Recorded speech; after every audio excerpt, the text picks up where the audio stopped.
Police violence has been climbing in numbers each day. It has been estimated that black civilians often become victims of police brutality, especially in the US. And when these cops get what they deserve, civilians can breathe a little easier than yesterday.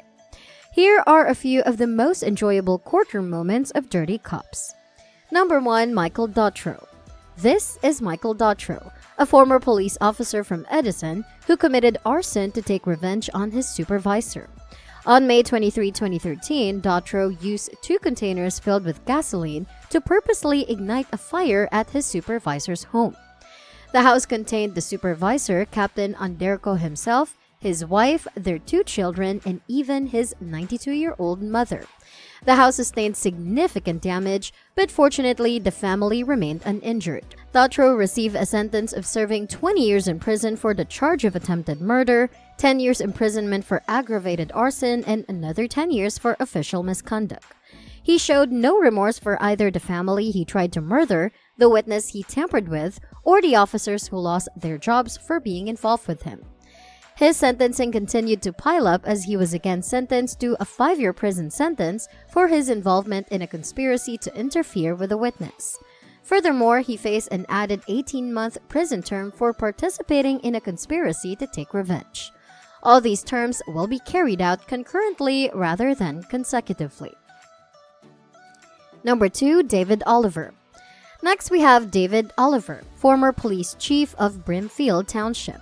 He was charged with illegal restraint, attempted theft, simple assault, and unauthorized use of property. Oliver was a man who had a large online following for his sharp, humorous, and witty posts. He called the criminals he encountered mopey. To his dismay, the judge used the exact word to address him.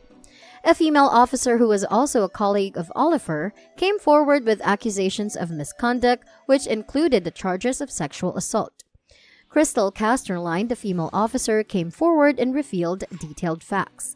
Intensified hugs escalated to groping me, trapping me in places and forcing me into positions where he would press his body into mine, forcing me to dance with him.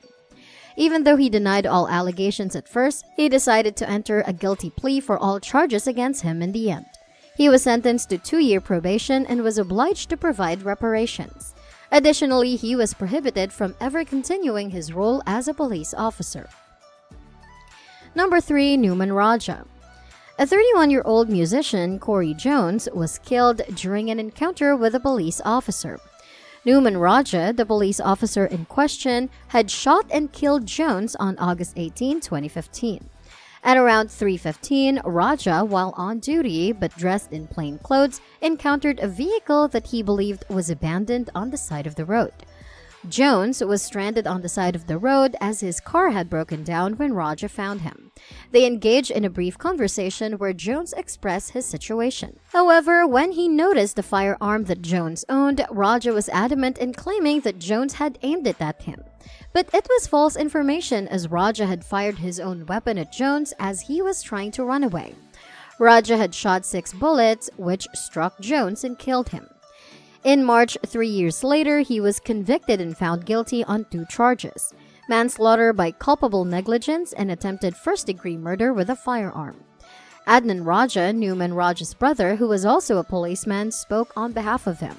The Jones family asked for the maximum life sentence, while the former asked the judge to be lenient. After extensive consideration, Judge Joseph Marks decided that Newman Raja would be sentenced to 25 years of prison for each of the 2 charges brought against him, and that these sentences would run concurrently, not consecutively. Number 4. Noah Lennon. Noah Lennon had issued a distress call to his fellow colleagues after being chased by a black man in a hoodie. This incident took place back in January 2020 at nighttime, when Lennon used his police-issued radio to report an incident where he claimed a dark-colored SUV was chasing him and was even being shot at. This allegation soon turned out to be false, as his distress call had responded with around 60 police officers rushing to his aid and even followed the SUV to an apartment complex where it was later revealed that Lennon's account of the incident was fabricated. It is also obvious from the fact that he changed his story 4 times. Once, it was a black man in an SUV. Then, it was a man on a bicycle. Then it was a man on foot, and finally, it was a vehicle that almost hit him when he had pulled over. Because he was furious, he used his duty weapon and his personal weapon and fired thrice and more at the SUV. During the trial, Lennon claimed that he was diagnosed with a serious condition, which he did not further reveal, and that he had a breakdown that day when he issued a report. He apologized in court about how remorseful he was for lying and for the damage inflicted.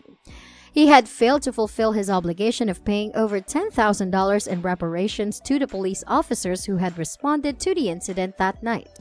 To make up for it, he was sentenced to 9 months of confinement in the Lorraine Correctional Institution, along with serving a jail sentence. Dirty cops aren't always caught. The ones that are caught, too, usually get away with it. However, these cops got what they deserved. What are your thoughts about it? Be sure to click that like button, subscribe, and let us know in the comments what you think. Until next time!